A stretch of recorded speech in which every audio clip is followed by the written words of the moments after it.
Apa nih? Nomornya apa nih? Iyalah kan bisa disertifikasi.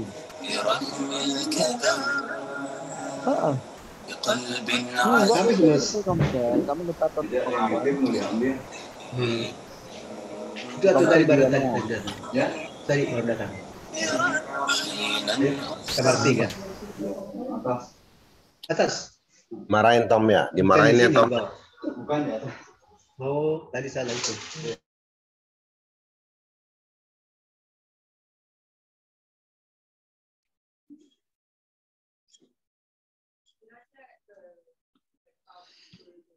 Baik Bapak dan Ibu sekalian, kita mulai saja biar kita saving time.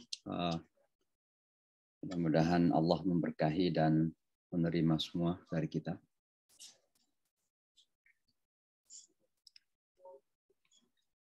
Bismillahirrahmanirrahim.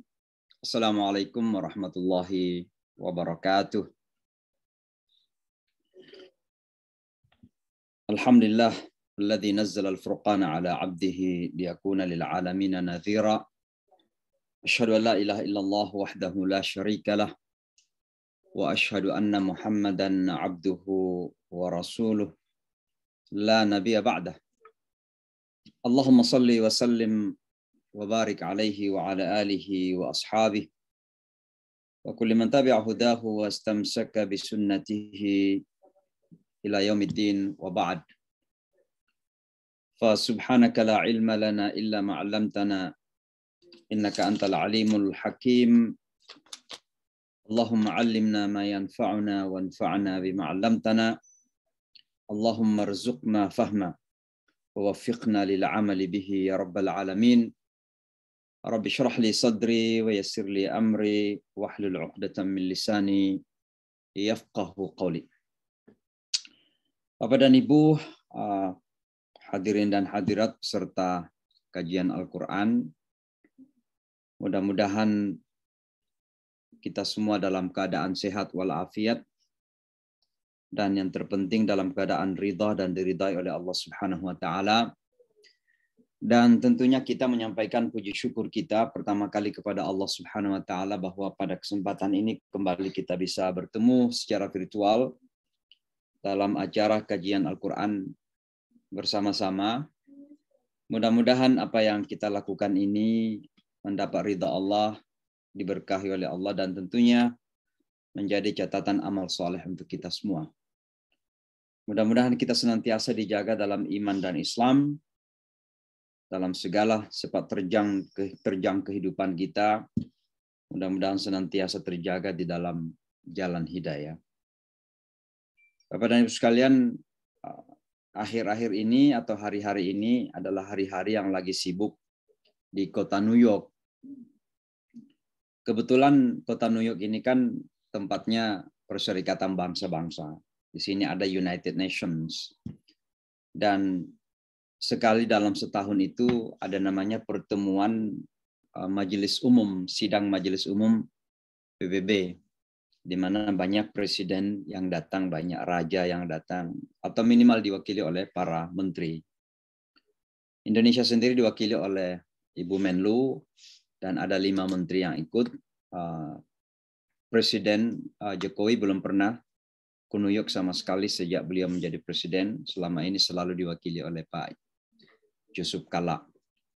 Tapi kali ini, walaupun Indonesia dalam kapasitas sebagai G20 yang akan melangsungkan pertemuan di Bali sekitar bulan November yang akan datang, tapi Presiden Indonesia tidak sempat hadir di dalam pertemuan tahunan sidang Majelis Umum Perserikatan Bangsa-Bangsa.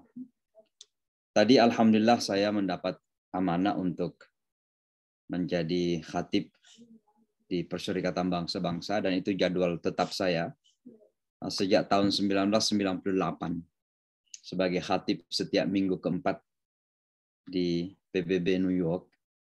Dan kebetulan di Jumatan tadi itu dihadiri oleh banyak petinggi negara-negara.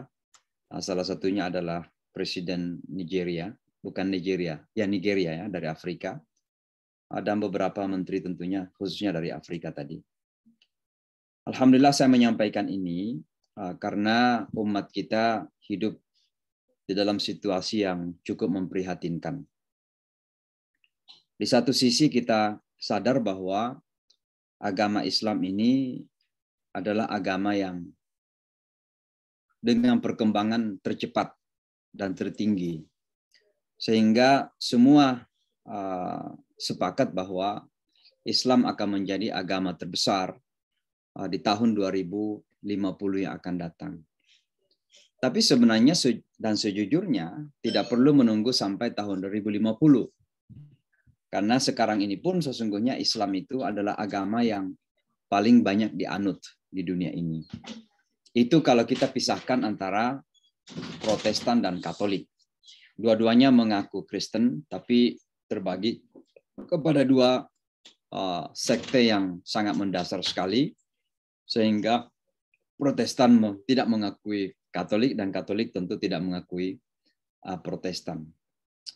Tapi umat Islam itu ya, dengan segala mazhab yang ada itu tentunya saling mengakui. Terkadang dengan perbedaan-perbedaan yang mendasar dalam penafsiran, tapi tetap saling mengakui sebagai satu umat. Dan kita sekarang ini 1,4, 1,5, bahkan ada yang memprediksi 1,7 miliar manusia. Sementara umat Kristiani itu adalah 2,2 miliar, dan itu dibagi dua, sehingga Katolik menjadi 1,2 dan Protestan sekitar 900 juta orang di dunia. Maka situasi ini sesungguhnya memberikan optimisme, tapi di sisi lain kita harus mengakui bahwa terkadang kita pesimis melihat situasi dan keadaan dunia Islam kita. Dunia orang-orang Islam yang hidup di negara-negara mayoritas kerap kali mendapat perlakuan secara minoritas. Bahkan umat terkadang bermental minoritas. Sehingga seringkali menjadi tamu di negara sendiri.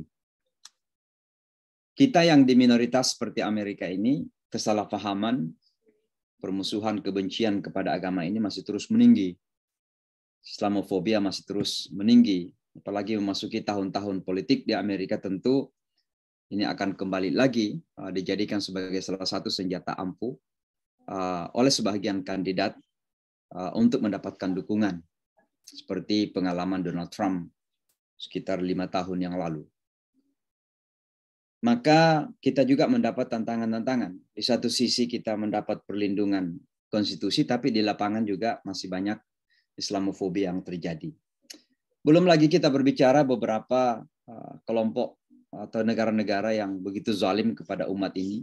Apa yang terjadi di India, apa yang terjadi di Kashmir, yang terjadi di Myanmar, apa yang terjadi di Cina, Uighur, dan yang klasik tentunya adalah Palestina.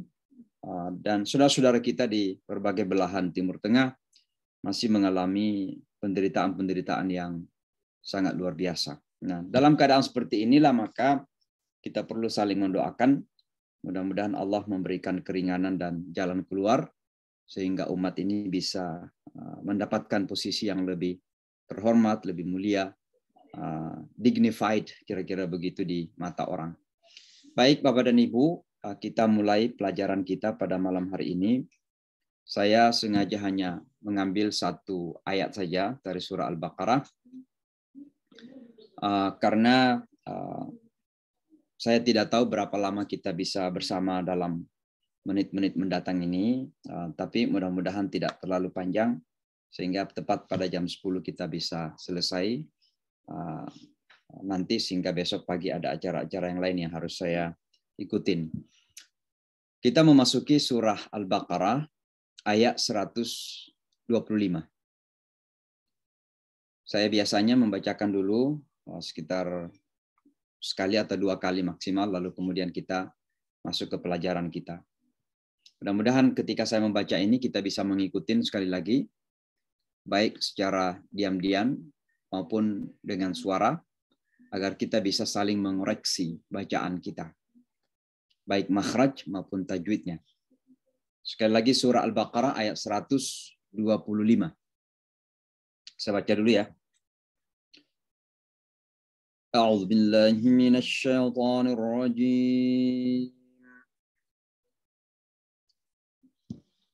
Bismillahirrahmanirrahim.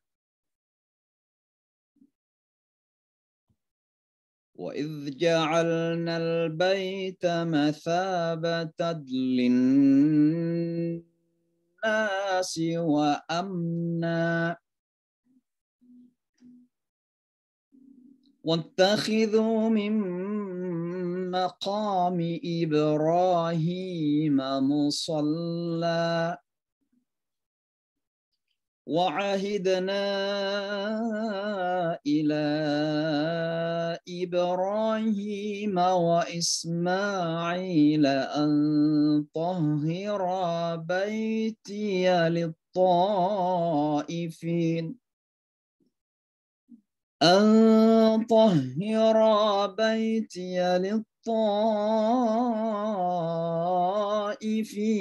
وَالْعَاكِفِينَ وَالرُّكَّعِ السُّجُودِ. Ya, sekali lagi. وَإِذْ جَعَلْنَا الْبَيْتَ مَثَابَةً لِلنَّاسِ وَأَمْنًا وَاتَّخِذُوا مِن مَّقَامِ إِبْرَاهِيمَ مُصَلًّى وَعَهِدْنَا إِلَى إِبْرَاهِيمَ وَإِسْمَاعِيلَ أَن طَهِّرَا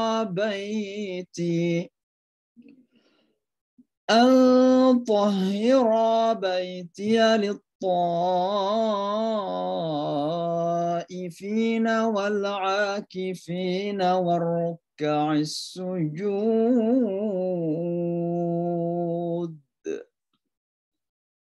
Shadaqallahul azim.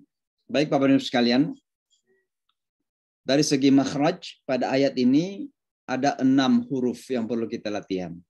Sekali lagi, kita sebagai bangsa Indonesia atau orang Indonesia,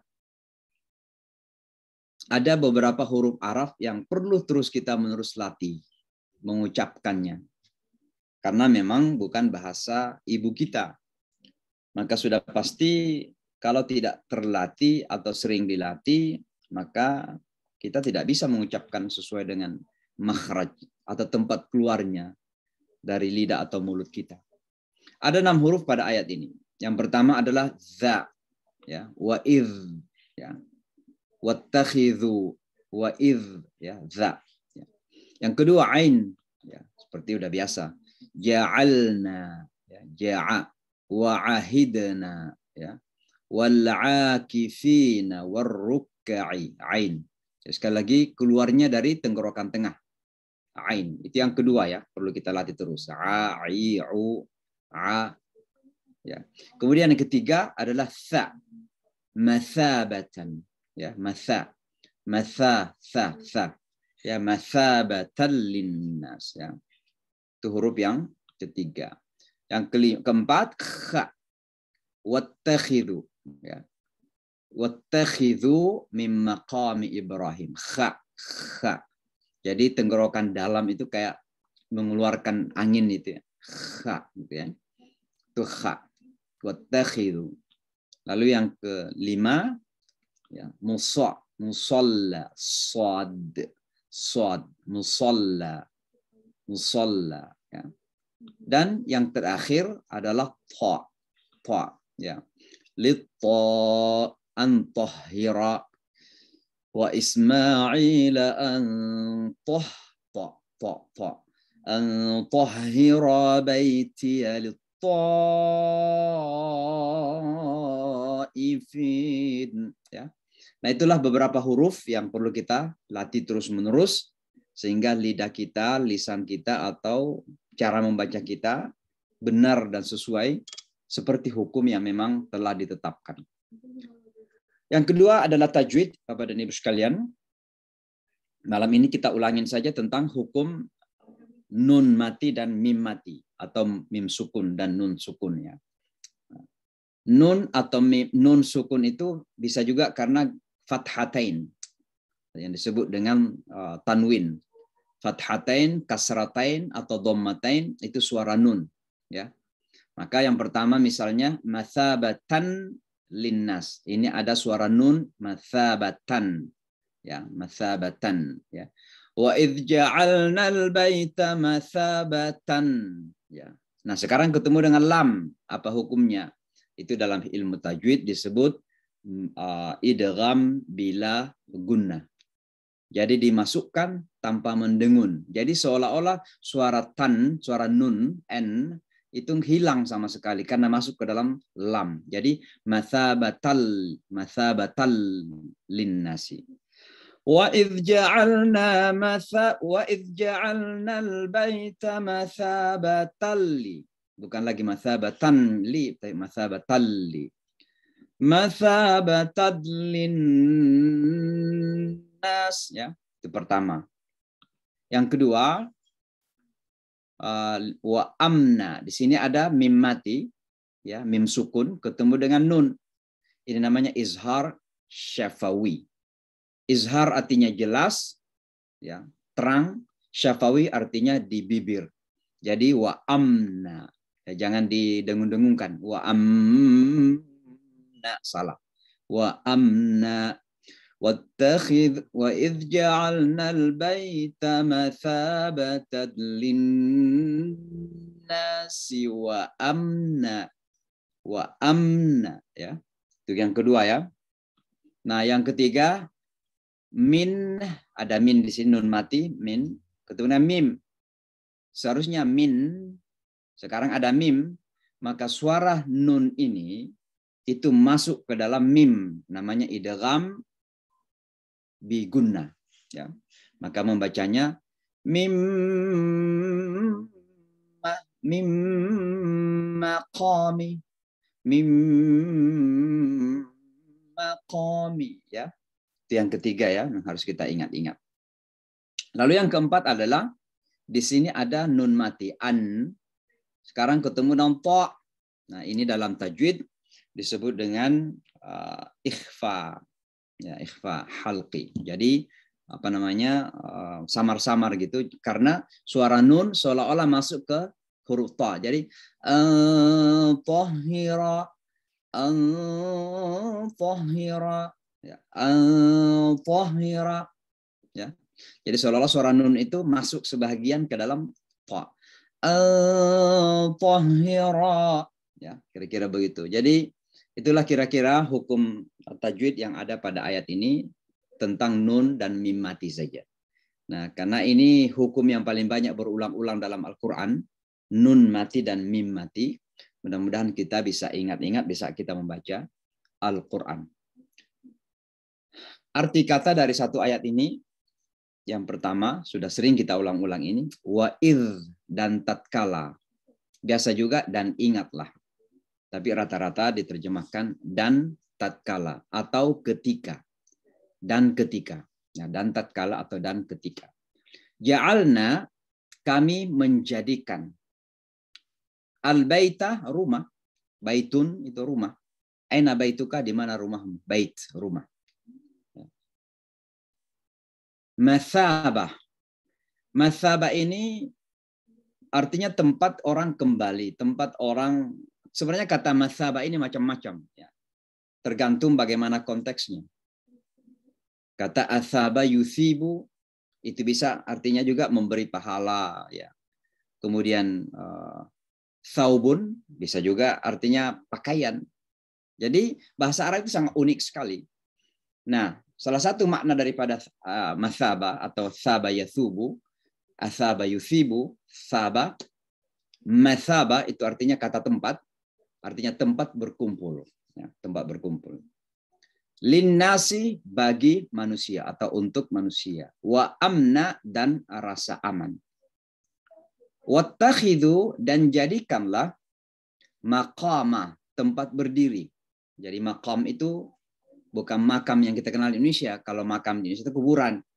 Tapi maqam itu dari kata qama yaqumu qiyam, artinya berdiri. Maqam tempat berdiri. Ya. Maka ketika kita tawaf di Masjidil Haram lalu sholat di belakang makam Ibrahim, makam itu bukan kuburannya tapi tempat berdirinya Ibrahim. Tempat berdiri dulu waktu membangun Ka'bah itu. Maka disebut makam Ibrahim. Ya. Ibrahim ya Ibrahim, musalla tempat sholat. Ya, di Indonesia banyak musalla. Itu bahasa Arab itu, bahasa Al-Quran. Musalla. Ya. Wa ahidna, dan kami jadikan perjanjian. Walaupun dalam terjemahan Departemen Agama, ahidna itu dan kami perintahkan. Tapi ahada ya'hadu itu artinya berjanji. Maka di sini kami jadikan perjanjian. Jadi Allah menjadikan perjanjian. Ila kepada Ibrahim dulu sebenarnya. Jadi ada kata Ibrahim di situ. Ila Ibrahim kepada Ibrahim wa Ismail dan Ismail antahhira, hendaklah kalian berdua. Ya, jadi ada terjemahan yang hilang di situ. Antahhira, hendaklah kalian berdua mensucikan atau membersihkan. Dari kata tohara, suci atau bersih. Antahhira, kalian berdua sucikan atau bersihkan. Baitia, rumahku. Dari kata al-bait tadi ini. Al-bait. Ini baitia, artinya baiti, artinya rumahku. Lit-ta'ifin, bagi orang-orang yang ta'if. Tawaf maksudnya. Wal-akifin, orang-orang yang wukuf. Orang-orang yang i'tikaf, bukan wukuf ya, tapi akif. Akafa ya'kifu i'tikaf. Orang-orang yang sedang i'tikaf. Ya. Warrukka, dan orang-orang yang rukuk. As-sujud, orang-orang yang sujud. Ya. Nah, kalau kita kembali kepada ayat tadi, terjemahnya wa idz ja'alnal baita, dan tak kala kami jadikan rumah itu, maksudnya di sini Ka'bah, mathabatan linnasi, tempat berkumpulnya manusia, wa amna, dan keamanan. Wattakhidhu, dan kalian jadikanlah atau ambillah mim maqami Ibrahim, dari makam Ibrahim itu musalla, tempat sholat. Wa ahidna ila Ibrahim wa Ismail, dan kami berikan perjanjian kepada Ibrahim dan Ismail antahhira, agar kalian berdua mensucikan atau membersihkan baitia, rumahku, lit-ta'ifin, bagi orang-orang yang tawaf, wal akifin, orang-orang yang i'tikaf, warukka, dan orang-orang yang rukuk, was-sujud, lagi sujud. Rukuk dan sujud, kira-kira begitu. Nah, itu terjemahan literal ya daripada ayat ini. Baik, Bapak dan Ibu sekalian, sekarang kita akan memasuki tafsir daripada ayat ini. Mudah-mudahan Allah membuka pemahaman kita dan memberikan ilmu dan pemahaman kepada kita semua. Dan mudah-mudahan kita bisa belajar dan mengambil manfaat dari satu ayat yang begitu sangat penting ini. Kalau kita ingat tentang surah Al-Baqarah dulu ya, hingga pada tahap ini, maka satu hal yang kita akan ingat, dan saya tidak tahu apa ini banyak dibahas dalam ilmu-ilmu tafsir ini, atau banyak diingatkan, tapi ini tiba-tiba terlintas di kepala saya bahwa perlu untuk kita mengingatkan diri kita tentang ini. Apa itu? Adalah bahwa sampai pada ayat 125 atau 124 ini, itu kita sudah belajar ada 4 kisah yang penting dalam sejarah kehidupan manusia. Yang pertama adalah kisah tentang Nabi Adam alaihi salatu wassalam dan istrinya. Wa idz qala rabbuka lil malaikati inni ja'ilun fil ardi khalifah. Di situ ada kisah Adam alaihi salatu wassalam. Yang kedua, kita sudah mempelajari kisah Bani Israel yang sangat panjang itu. Dari ayat 40-an surah Al-Baqarah sampai ayat 123 atau 24 yang lalu, 23, itu semuanya berkenaan dengan Bani Israel atau pengikut anak cucu Adam, Nabi Yakub alaihissalatu wassalam. Ya. Lalu kisah yang ketiga adalah, ini kita masuk di sini, adalah kisah tentang Ibrahim alaihissalatu wassalam yang kita mulai pada pertemuan yang lalu. Lalu yang terakhir ini masuk kepada umatnya Nabi Muhammad Sallallahu Alaihi Wasallam. Kenapa penting untuk kita ingat-ingat dan bahas ini? Untuk mengingatkan kepada kita bahwa di dalam surah Al-Baqarah ini ada semacam kesimpulan tentang manusia-manusia di masa lalu dan sekarang. Ada interkoneksi. Jadi seolah-olah kita dikembalikan untuk mengenang-enang kembali atau mengingat-ingat kembali atau membangun semacam memori tentang manusia masa lalu. Sejak Adam alaihissalam sampai kepada Bani Israel dan kembali lagi kepada Ibrahim alaihissalam dan selanjutnya akan sampai kepada kita pembahasan ayat-ayat surah Al-Baqarah ini.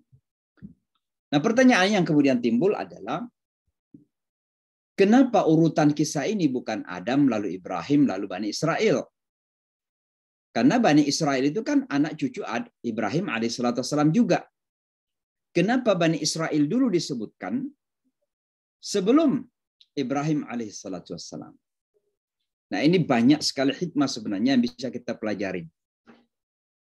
Yang pertama adalah, dan ini kembali kita ingatkan, saya yakin sudah sering saya ulang-ulangi pada waktu yang lalu, bahwa ini adalah cara Al-Quran secara umum untuk menyampaikan subjek Al-Quran itu atau isu-isu yang ada dalam Al-Quran, termasuk tentang sejarah, itu tidak berurutan. Jadi ketika Al-Quran membicarakan sejarah manusia dari dulu sampai sekarang, itu tidak dari Adam sampai Nuh sampai Musa turun ke bawah sampai kepada Isa lalu Muhammad, enggak ada yang rentetan seperti itu. Kenapa? Karena Al-Quran bukan buku sejarah. Kalau sekiranya Al-Quran ini buku sejarah, maka tentu orang mengatakan, kok ini sejarahnya seperti ini, semeraut gitu. Dimulai dengan Adam, kembali kepada Bani Israel, kembali lagi kepada masa lalu Ibrahim. Kok semeraut banget kira-kira kalau itu buku sejarah. Tapi Al-Quran bukan buku sejarah. Apa Al-Quran itu? Al-Quran Hudan adalah buku petunjuk. Sejarah hanya merupakan cara atau pintu untuk mendapatkan petunjuknya Allah Subhanahu wa Ta'ala. Dan setiap penempatan sejarah atau kisah dalam Al-Quran itu memiliki konteksnya masing-masing. Tidak saja bahwa tidak berurutan, tapi seringkali berulang-ulang. Pengulangan ini tentunya seperti yang pernah kita sebutkan, salah satu di antaranya adalah karena masing-masing punya konteks yang berbeda. Penyebutan kisah Musa pada surah Al-Baqarah pada ayat sekian sampai ayat sekian. Nanti pada surah Ali Imran ayat sekian sampai ayat sekian. Kok nampak seperti itu ceritanya? Tapi pasti memiliki makna yang berbeda. Konteksnya yang berbeda. Ada hikmah, ada pelajaran, ada petunjuk tersendiri yang harus kita petik dari situ. Pada masing-masing dua tempat itu. Walaupun nampaknya seperti berbicara pada hal yang sama. Tapi kita disuruh merenung. Apa konteksnya? Apa pelajaran yang Allah ingin sampaikan pada konteks atau pada bagian dari ayat ini? Makanya ketika kita membaca Al-Quran itu, sejarah dalam Al-Quran itu, yang dituntut adalah berpikir. Di dalam Al-Quran misalnya, kisah Nabi Yusuf alaihissalam disebutkan bahwa pada kisah Nabi Yusuf itu, innahu kisah yang terbaik bagi orang-orang yang berakal. Bagi orang-orang yang berakal. Karena di dalam membaca sejarah ini harus kita berakal. Harus kita mampu mengambil hikmah-hikmah, pelajaran, ya, hidayah, petunjuk daripada setiap penempatan itu. Ini makna yang pertama kenapa tidak berurutan. Yang kedua, khusus pada surah Al-Baqarah ini, Allah memulai dengan sejarah Adamnya. Artinya ayah semua manusia. Lalu kembali kepada Bani Israel. Nah, ini anak cucunya Nabi Yakub. Yakub ini kan punya anak 12. Bapaknya namanya Ishak. Tapi kenapa orang-orang Yahudi dan Kristen di Bani Israel ini tidak merujuk kepada Ishak, justru Yakub? Karena Bani Israel itu artinya Yakub alaihissalatu wassalam. Ada juga makna di situ. Sebab Ishak masih merupakan saudara langsung dari Ismail walaupun beda ibu, tapi dari satu bapak. Maka Allah Subhanahu wa Ta'ala ingin memisahkan, ya, antara keturunan darah Muhammad sallallahu alaihi wasallam dan keturunan darah daripada Bani Israel, anak cucu Bani Israel. Ya. Nah, yang kedua disebutkan adalah Bani Israel dengan segala manuver masa lalu itu yang saya istilahkan drama Bani Israel. Lalu kisah Ibrahim kembali, artinya sejarah ini kembali kepada sebelum Bani Israel itu. Karena Ibrahim lahir Ismail dan Ishak, lalu dari Ishak lahir Yakub, dimulailah Israel di situ, Bani, anak cucu Yakub di situ. Ya. Tapi ini kembali lagi kepada neneknya, pada Ibrahim alaihissalam. Sebagai apa? Sebagai bapak para nabi, Abul Anbiya. Karena Ibrahim dikenal sebagai bapaknya para nabi. Nah, setelah Nabi Ibrahim inilah kemudian masuk ke umat ini, pada umat Muhammad SAW. Dan ini adalah bentuk atau ekspresi representasi kedekatan umat ini kepada Ibrahim alaihissalam. Kenapa penekanan ini ada dalam Al-Quran? Bahwa Nabi Ibrahim itu seolah-olah dilambatkan penyebutannya demi untuk dikaitkan dengan umat ini. Karena dua umat ini mengakui Ibrahim. Orang Yahudi mengatakan Ibrahim itu Yahudi, orang Nasara mengatakan Ibrahim itu Nasrani. Al-Quran mengatakan, makana Ibrahimu Yahudiyan, wala Nasraniyan, walakin kana hanifan musliman. Dia adalah seorang muslim yang lurus. Dan kemudian ditekankan di ujung ayat itu, wa makana minal musyrikin. Ibrahim juga nggak pernah jadi bagian dari orang musyrik. Jadi jangan ngaku-ngaku kira-kira begitu. Maka hikmah Ibrahim disebutkan sebelum memasuki cerita atau pembahasan tentang apa yang harus dilakukan oleh umat ini, disebutkan Ibrahim itu sebagai bentuk kedekatan, representasi kedekatan antara umat ini dan Ibrahim alaihissalam. Jadi jangan terkejut kok Adam, baru Bani Israel, Ibrahim baru berbicara tentang umat Islam ini, tentang ajaran dan lain sebagainya. Ada hikmah besar di situ yang harus kita pelajari. Para ibu sekalian, kemudian kita memasuki ya. Nah, pada ayat yang lalu, saya kembali pada ayat yang lalu ya. Allah Subhanahu wa taala menyampaikan atau mengangkat dan menyampaikan kepada kita bahwa Allah mengangkat atau menjadikan Ibrahim alaihissalam sebagai pemimpin. Dan itu merupakan akhir dari proses panjang yang seperti saya sebutkan pada pertemuan yang lalu, bahwa kepemimpinan itu bukan simsalabim, ya, bukan magic, bukan rekayasa sesaat itu langsung jadi pemimpin. Tapi kalau kita melihat perjalanan hidup Ibrahim alaihissalam itu, maka merupakan perjalanan panjang, ya, perjalanan yang sangat panjang dengan segala ya dinamika yang terjadi. Bagaimana tantangan-tantangan yang terjadi dalam perjalanan itu, sampai pada akhirnya dia menyelesaikan semua cobaan-cobaan itu, maka Allah mengatakan, Inni ja'iluka linnasi imama. Wahai Ibrahim, sesungguhnya saya, kata Allah, menjadikan kamu sebagai pemimpin bagi manusia. Maka ini merupakan proses panjang dengan segala ragam ujian. Nah, ayat tadi itu, ayat kepemimpinan tadi yang sudah kita bahas pada pertemuan yang lalu, 124, itu merupakan jembatan untuk menuju kepada umat ini. Jembatan apa maksudnya? Menjembatani antara Ibrahim sebagai pemimpin dan umat ini sebagai pemimpin sesungguhnya. Nah, ini yang saya sampaikan dalam khutbah saya tadi di PBB. Bahwa umat ini adalah an ummah of leadership. Umat ini adalah umat dengan kepemimpinan. Dan kita itu ditakdirkan seharusnya menjadi pemimpin. Walaupun tentunya kata kepemimpinan ini jangan ditafsirkan secara sempit dengan arti politik semata, enggak. Tapi kepemimpinan dalam segala aspek kehidupan manusia. Umat Islam ini harus menjadi pemimpin dalam bidang ekonomi, pemimpin dalam bidang budaya, pemimpin dalam bidang pendidikan, pemimpin dalam bidang teknologi dan sains. Itu yang saya maksud dengan bahwa umat inilah kepemimpinan. Kenapa? Ada dua minimal ayat dalam Al-Quran yang menjadi dasar itu. Yang pertama adalah kuntum khairah ummatin ukhrijat linnas. Karena umat ini adalah umat yang terbaik, maka pastinya umat ini harus menjadi pemimpin tauladan, ada di depan, qudwah, uswah bagi umat yang lain karena terbaik. Nah, kalau terbaik kan orang akan menyaksikan, akan melihat, akan mengikuti. Yang pertama, yang kedua, wa kadzalika ja'alnakum ummatan wasata. Dan demikianlah kami, kata Allah, menjadikan kalian sebagai ummatan wasatan. Dan apa arti wasatiyah? Salah satu makna wasatiyah adalah bahwa umat ini adalah al-qudwah, role model, contoh tauladan.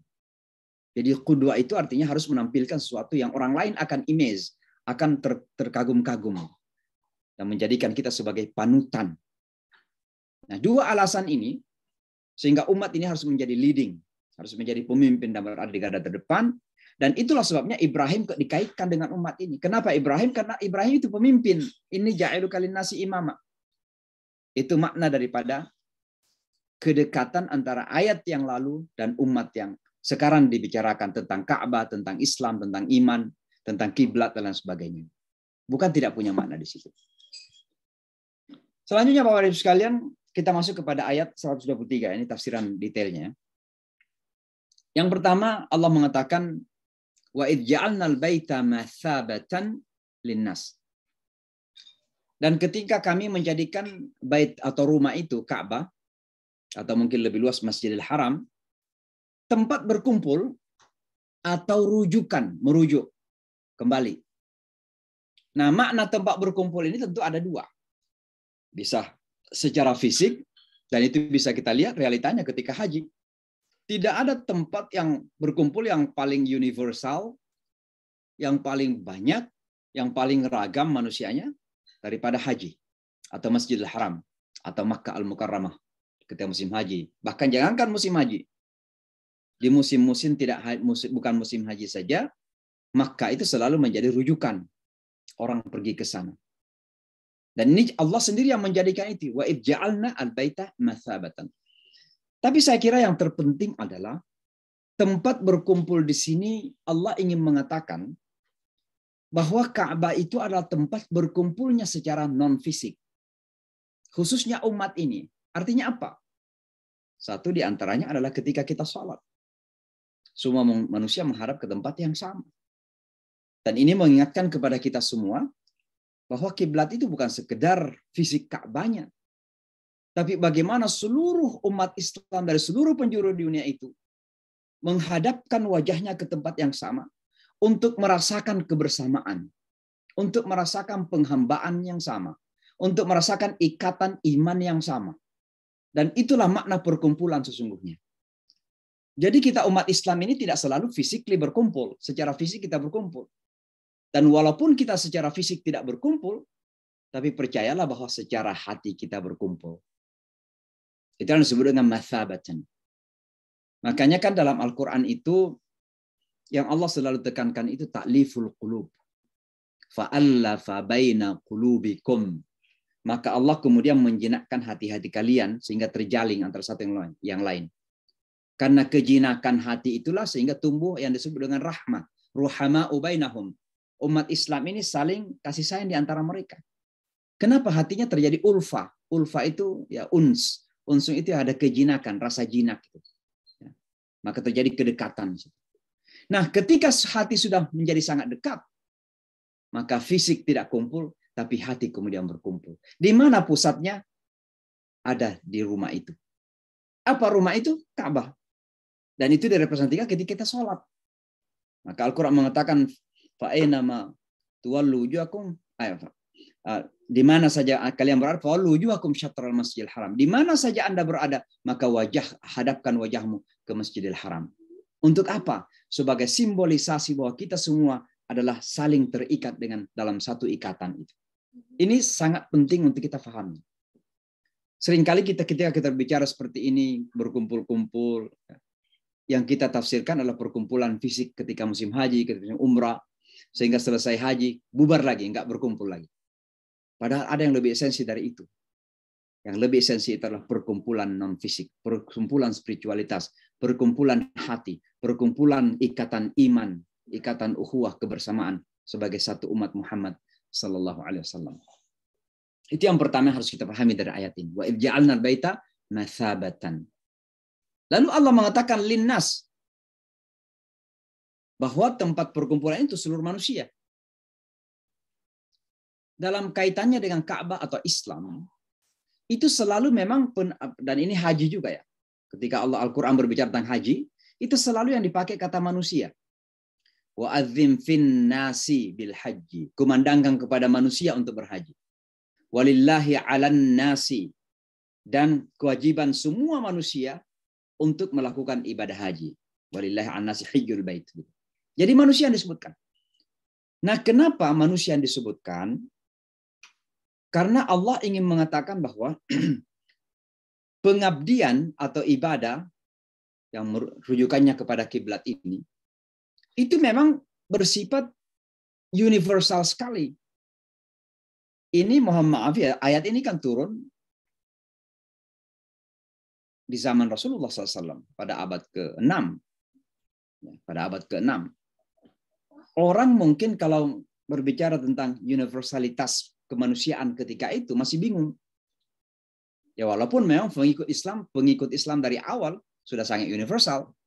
Ada Afrika, ada orang Persia, ada orang Roma, Suhaib Ar-Rumi, dan orang-orang Arab.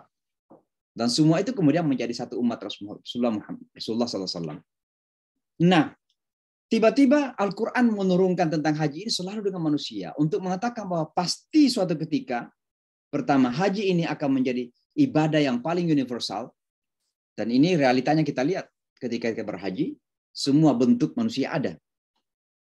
Tapi yang paling penting di sini adalah representasi tentang Islam universal itu. Menekankan bahwa agama Islam ini adalah agama yang universal. Muhammad SAW telah datang dengan agama yang paling universal sifatnya. Dan ini bukan konsep, tapi sudah terbukti. Sudah terbukti. Dari awal perjalanan sejarah Islam itu sampai detik ini pun dan sampai hari kiamat nanti, tidak ada agama yang paling ragam pengikutnya daripada agama Islam ini. Sebelum terjadi 9/11 pun Islam ini kan berkembang di mana-mana. Di Amerika, di Eropa, bahkan di Amerika Latin. Islam sudah mulai kembali. Padahal dulu Islam itu di Amerika Latin itu kan negara-negara yang berbahasa Spanyol itu sangat ditakutin. Karena Islam berkuasa lebih 7 abad. Di Cordoba, di Seville, di Spanyol. Dan mereka takut sekali itu bahwa Islam akan kembali berkuasa. Tapi kemudian lambat laun dengan cara Allah yang terkadang invisible, tidak nampak dan kita tidak tahu. Islam ini dengan cara apapun akan berkembang terus. Dengan cara apapun. Dan orang akan bingung gitu. Karena semakin ditekan, semakin dicari cara untuk menghalangi Islam ini, justru semakin menemukan jalannya itu. Semakin menemukan jalannya. Jangan terkejut kalau 9/11 itu kan bagian dari usaha-usaha yang besar, ya, grand design. Ya, siapapun itu di belakangnya, untuk sesungguhnya merusak wajah Islam ini. Sebagai bagian dari upaya untuk menghentikan langkah daripada dakwah ini. Tapi kan sebaliknya yang terjadi. Justru Islam semakin berkembang. Islam semakin meninggi. Islam semakin dikenal. Islam semakin ingin dipeluk oleh banyak orang-orang yang justru tadinya adalah benci kepada agama ini. Itu kenyataan. Maka sekali lagi, penyebutan mathabatan linnas, Ka'bah, sebagai representasi daripada kesucian ya, agama ini, iman kita, Islam kita ini, bahkan representasi daripada the holiness, ya, representasi Allah Subhanahu wa taala, walaupun Allah itu kan jangan kita pernah mengatakan ada perwakil, ada representasi, nggak ada itu, ya. Tapi ketika orang menyebut Ka'bah sebagai tempat yang universal, maka semua itu bagian dari universalitas agama ini. Untuk menyampaikan bahwa Islam ini begitu sangat-sangat universal, ya. Ini harus kita pahami pada kata linnas di situ. Lalu hal lainnya harus kita pahami, menjadikan Ka'bah ini sebagai amnan. Mathabatan linnasi wa amna. Loh, kenapa Ka'bah dengan keamanan? Apa relevansinya? Apa relasinya? Apa hubungannya? Tiba-tiba ada keamanan karena Ka'bah. Karena Ka'bah menjadi tempat rujukan. Nah, ini mengingatkan kepada kita, umat Islam, ya, bahwa untuk terwujudnya keamanan, itu diperlukan rujukan Ka'bah. Nah, apa rujukan Ka'bah itu? Ka'bah itu adalah kiblat. Kiblat itu apa? Esensinya adalah pusat di mana kita menghadapkan wajah. Apa makna dari menghadapkan wajah? Itu artinya mendedikasikan, menyampaikan, memberikan, memperuntukkan. Kiblat itu apa? kiblat itu adalah simbol uluhiyah. Maka kalau kita menghadap kiblat, bukan berarti kita menyembah, tapi hati kita terikat dengan Allah Subhanahu wa taala. Dan ketika kita melakukan seperti ini, maka disitulah kemudian akan tumbuh rasa aman. Keamanan yang sejati itu hanya akan tumbuh di saat kita mampu mendedikasikan kehidupan kita ini, diri kita ini kepada Allah Subhanahu wa taala. Tawaf yang kita lakukan itu pusatnya harus Ka'bah. Dan Ka'bah itu adalah simbolisasi daripada bahwa wa huwa ma'akum, Allah bersama kita dimanapun kita berada. Dan itulah kemudian menghadirkan rasa aman dalam hidup, a sense of security. Ya. Itu salah satu makna ya. Wa ja'alnal baita mathabatan linnas. Umat ini harus sadar bahwa untuk kita bisa merasakan keamanan yang hakiki, bukan keamanan yang superficial. Ya. Bukan keamanan yang kita merasa terlindungi oleh negara-negara besar misalnya. Misalnya negara Islam selalu mencari perlindungan kepada Amerika, ya, mencari perlindungan kepada negara lain. Terkadang mencari perlindungan dari negara lain, ya, mencari perlindungan dari negara Muslim sendiri lewat negara lain yang non-Muslim. Jadi kita minta perlindungan dari Amerika supaya terjaga dari serangan negara Muslim yang sesama Muslim gitu. Nah, ini. Orang Islam tidak begitu. Kenapa? Karena semua kita dari arah manapun menghadapkan kepada wajah yang kepada kiblat yang sama. Dan itu akan membangun sense of security. Saya tadi di khutbah di PBB itu menyebutkan begini. Karena tadi itu memang betul-betul ya hadirin itu dari berbagai hampir semua negara Islam adalah di situ. Atau bahkan mungkin bukan cuma negara Islam, ada negara-negara Muslim juga yang diplomatnya Muslim gitu hadir juga sholat Jumat. Nah, saya katakan begini, umat ini adalah satu umat. Dan umat ini tidak akan bisa kemana-mana, tidak akan bisa melakukan peranannya sebagai leader, pemimpin, kecuali salah satunya dengan membangun kembali soft. Innallaha yuhibbul ladzina yuqatiluna fi sabilihi soffan. Soft ini artinya apa? Kebersamaan, persatuan, ukhuwah. Tapi apakah persatuan itu mengharuskan bahwa segala sesuatu harus sama? Orang bisa bersama-sama tapi tidak harus sama. Kita bisa bersama tapi tidak harus sama. Maka yang kita perlukan adalah unity, persatuan, bukan uniformity. Bukan penyeragaman. Nah, ini dalam konteks, misalnya negara-negara Islam sekarang ini kan terbagi-bagi kepada banyak negara. Dan ini kemudian teman-teman kita yang memperjuangkan khilafah dengan segala idealisme yang ada, ingin menyatukan semua ini. Ya, sehingga tidak perlu ada perbedaan-perbedaan. Saya katakan begini, karena kita realitanya sekarang sudah terbangun, terwujud dalam bentuk banyak negara-negara, sudah pasti masing-masing negara punya kepentingan. Dan kenyataannya pasti akan terjadi perbedaan-perbedaan. Indonesia kepentingannya begini, Brunei kepentingannya begini, Malaysia kepentingannya begini. Belum lagi Saudi dengan Qatar, dengan ini, dengan itu, pasti berbeda kepentingannya. Maka kita mengatakan begini, ada 3 hal minimal yang harus kita ingat di saat kita berbeda. Yang pertama, kita punya pijakan yang sama. Pijakan kita apa? La ilaha illallah Muhammadur Rasulullah. Pijakan yang sama. Ingat itu. Sehingga apapun kepentingan yang kita perjuangkan, selalulah ingat kepada pijakan yang sama. Sehingga kalau ada di antara teman kita, saudara kita yang punya pijakan yang sama, berbeda, kita mengatakan itu hanya persepsi yang berbeda saja. Jangan sampai persaudaraan, kesatuan kita terpecah karena perbedaan. Yang pertama. Yang kedua, kita harus selalu ingat bahwa kita ini memiliki tujuan yang jalan yang sama, dan jalan kita adalah li'ilai kalimatillah, untuk menguatkan kalimat Allah. Saya sampaikan kepada mereka apa adanya itu, dan tujuan kita juga sama, yaitu mencari ridhanya Allah Subhanahu wa taala. Maka sekali lagi keamanan ya yang akan hadir dalam kehidupan kita ini nggak boleh lepas dari kiblat yang kita sama-sama kiblat itu. Baitung dalam bahasa ayat ini. Lalu hal keempat yang harus kita pahami Bapak Ibu sekalian, wattakhidhu min maqami Ibrahim musalla. Maka jadikanlah maqam atau dari bagian maqam Ibrahim itu sebagai tempat sholat. Sekali lagi maqam itu tempat berdiri, pijakan kaki.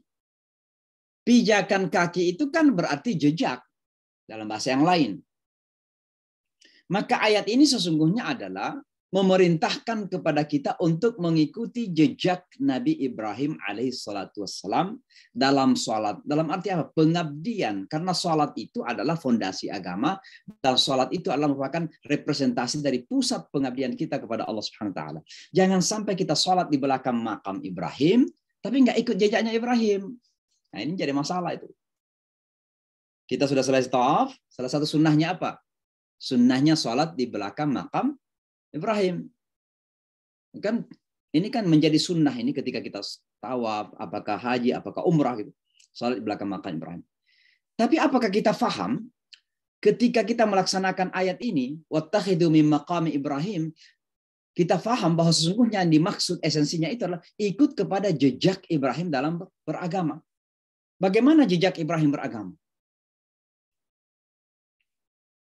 Salah satu jejak yang terpenting adalah Ibrahim telah memenuhi seluruh perintah Allah Subhanahu wa taala. Wa idzi batala Ibrahim rabbuhu bikalimatin fa atammahunna. Kita enggak ketika sholat di belakang makam Ibrahim ada enggak imajinasi bahwa kita ini sedang mengikuti jejak Ibrahim.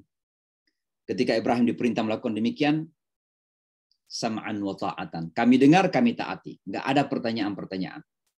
Apakah kita punya sikap yang sama? Kita disuruh berkorban. Hanya disuruh motong kambing atau sapi lah gitu ya. Kita mempertanyakan. Bahkan sekarang ada yang mulai mempertanyakan, kenapa harus menumpahkan darah, kenapa enggak uang saja dikasih kepada orang miskin dan sebagainya. Jadi pertanyaan-pertanyaan seperti ini sudah jauh daripada wattakhidhu min maqami Ibrahim musalla. Padahal kalau umrah dan haji salat di tempat itu. Tapi esensi dalam kehidupan enggak ada gitu. Jadi sholat di belakang makam Ibrahim, menjadikan makam Ibrahim sebagai tempat sholat ini atau belakangnya itu berarti bahwa kita harus ikut kepada jejak langkah Ibrahim dalam beragama. Ini lebih jauh kita pahami seperti itu, agar ada bukti nyata dalam kehidupan. Gitu. Tidak semua hanya ritual yang kita lakukan hanya ritual saja. Kita hitung-hitung pahala selesai. Tapi nggak punya makna yang real dalam kehidupan kita. Ini yang menjadi masalah dalam beragama. Sehingga umat Islam terkadang ketika dalam ritualnya hebat betul. Orang antrian puluhan tahun, 20 tahun, bahkan lebih untuk pergi haji. Tapi begitu kembali, biasa-biasa saja kehidupannya. Lupa kepada jejak Ibrahim dalam beragama. Dan salah satu yang terpenting adalah menyempurnakan. Ya kita sadar bahwa semua kita tidak sempurna dalam beragama. Tapi ada nggak komitmen pada kita semua? Minimal ada niat lah. Bahwa kita punya niat untuk menyempurnakan beragama kita. Sholat kita jaga, zakat kita jaga, puasa kita jaga. Insya Allah kalau ada kita sehat, punya dana, ada waktu, ada kesempatan kita berhaji. Demikian seterusnya. Tidak kalah pentingnya di pasar bagaimana Islam kita, di parlemen bagaimana Islam kita, di istana negara gimana Islam kita, di jalan pun bagaimana Islam kita. Ini yang dimaksud dengan wattakhidhu min maqami Ibrahim musalla. Ikutin jejak Ibrahim dalam pengabdian itu. Dalam pengabdian. Karena kata sholatun itu silatun. Dan sholat itu jadikan sebagai pusat dari segala pengabdian kita kepada Allah. Maka Rasulullah ketika pindah ke Madinah, yang pertama dibangun apa? Masjid. Masjid, tempat sholat gitu. Karena itu adalah simbolisasi daripada pembangunan masyarakat. Masjid itu pusat pengabdian. Kita mengabdi kepada Allah gitu, dalam segala aspek kehidupan. Maka salat itu representasi. Maka kata musalla, tempat pengabdian, artinya ikut kepada pijakan. Ya, pijakan kaki Ibrahim, artinya ikut pada jejak langkah Ibrahim di dalam mengabdi kepada Allah Subhanahu wa Ta'ala. Lalu yang kelima, Bapak dan Ibu sekalian, Allah kemudian memerintahkan Ibrahim alaihissalatu wassalam untuk meninggikan, ya, dan membersihkan. Dan Allah memakai kata ahidna, bukan amarna. Kami perintahkan. Tapi di sini Allah memakai kata ahdun. Ahdun itu artinya janji atau perjanjian. Dalam bahasa Inggrisnya treaty. Nah, kata ahdu Madinah itu artinya piagam Madinah, perjanjian Madinah. Nah, kenapa Allah memakai kata perjanjian bukan perintah? Ada beberapa alasan di situ dan bisa kita masing-masing merenung dan untuk mendapatkan alasannya. Yang pertama, alasan yang pertama adalah ini bagian dari penghormatan kepada Ibrahim. Kenapa Allah memberikan penghormatan kepada hambanya yang bernama Ibrahim ini? Bahkan diakui sebagai Khalilullah yang dicintai oleh Allah. Karena Ibrahim telah diangkat menjadi pemimpin. Yang sudah menyempurnakan seluruh perintah Allah, diangkat jadi pemimpin. Maka cara memerintahkannya itu dengan cara apa? Seolah-olah ada perjanjian. Kalau perjanjian itu kan ada dua pihak. Berjanji, kan saling berjanji. Melakukan perjanjian itu ada dua pihak. Maka seolah-olah Allah ini demi penghormatan kepada Ibrahim, seolah-olah Allah itu berjanji kepada Ibrahim gitu. Memberikan janji kepada Ibrahim gitu. Ini bagian dari honoring, bagian dari dignity yang diberikan oleh Allah kepada Ibrahim alaihissalatu wassalam. Ya. Sama kalau ada bos di kantor, ya, memberikan penghormatan kepada bawahannya, kira-kira begitu. Saya tidak ingin menyamakan Allah dengan bos, itu enggak sama sekali. Tapi maksud saya, beginilah cara Allah untuk menghormati Ibrahim alaihissalatu wassalam, sehingga ketika diperintah untuk membersihkan rumah itu, Allah tidak memakai kata wa amarna, saya perintahkan, tapi saya memberikan perjanjian kepada Ibrahim alaihissalatu wassalam. Ini sekaligus juga bermakna amanah gitu ya. Karena perjanjian itu amanah, janji itu amanah. Yang kedua, membersihkan. Antahhira baitia. Ini bisa berarti fisik. Ya, memang Ibrahim ketika itu karena sedemikian lama tempat itu kan tidak ditempati untuk beribadah. Maka Ibrahim alaihissalam kemudian datang memformalkan kembali sebagai tempat ibadah. Dulu sudah banyak yang datang beribadah di situ. Ada penyebutan-penyebutan, tradisi-tradisi atau riwayat-riwayat yang menyebutkan bahwa semua nabi ada di situ, datang beribadah di tempat itu. Karena Ka'bah itu adalah tempat beribadah yang paling tua. Ya. Inna awwala baitin wudi'a lin-nasi lalladzi bi Bakkah mubarak. Rumah pertama yang dijadikan sebagai tempat ibadah itu Bakkah. Itulah Ka'bah di situ. Ya. Maka Ibrahim kemudian datang membersihkan. Nah, ini pembersihan fisik. Tapi yang terpenting sebenarnya adalah pembersihan non-physical, spiritualitas sifatnya. Artinya apa? Bahwa semua amalan-amalan yang kita lakukan dan berkaitan dengan Ka'bah itu harus bersih, harus dengan taharah, ya, harus dengan taharah. Jadi tawaf kita, ya, i'tikaf kita, rukuk kita, sujud kita, jika tidak dilakukan secara taharah atau tidak dibersihkan, maka itu hanya akan melahirkan simbol-simbol kosong. Atau mohon maaf, agak kasar makanya simbol palsu. Maka betapa banyak orang yang rukuk sujud, tapi tidak dibarengi dengan taharah, ya, pembersihan itu, maka akhirnya menjadi simbol-simbol saja. Orang rukuk tapi tidak paham maknanya rukuk, tidak punya makna dalam kehidupan yang hakiki, real. Orang sujud tidak punya makna. Dia sujud di masjid, kepalanya ditaruh di atas tanah gitu, tapi di luar membangkang kepada Allah gitu.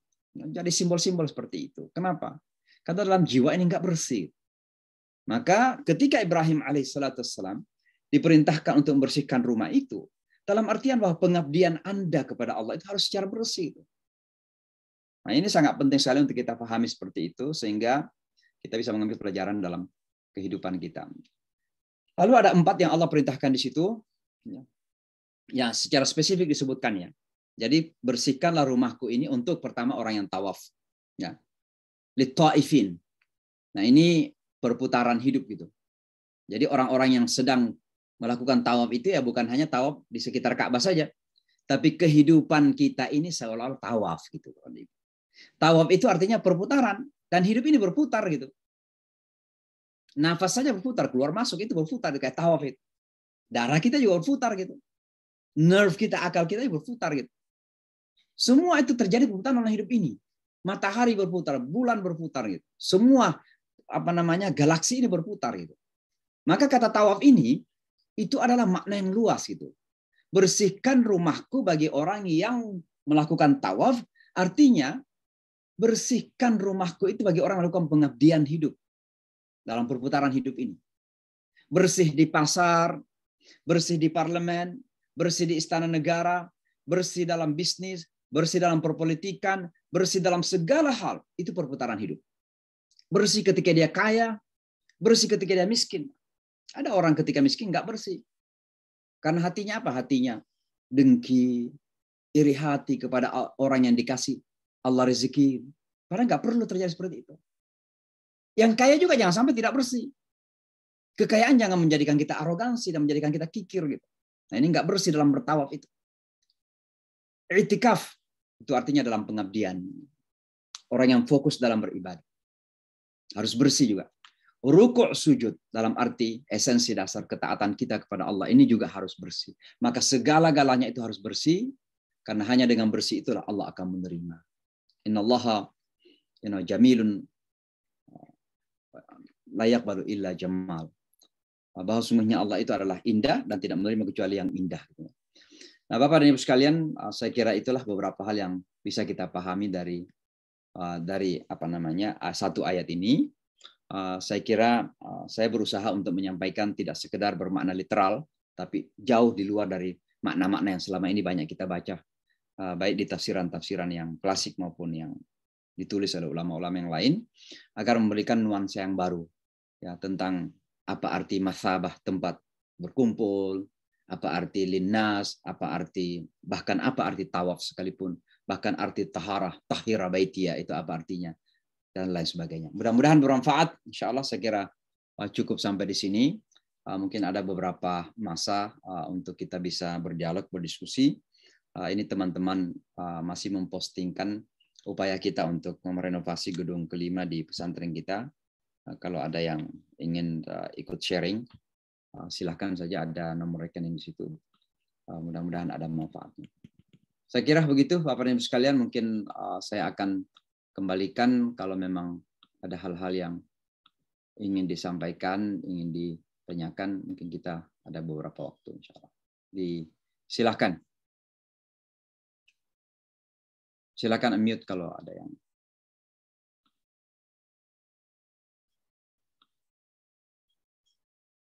Kalau tidak ada, kita cukupin sampai di sini. Insya Allah.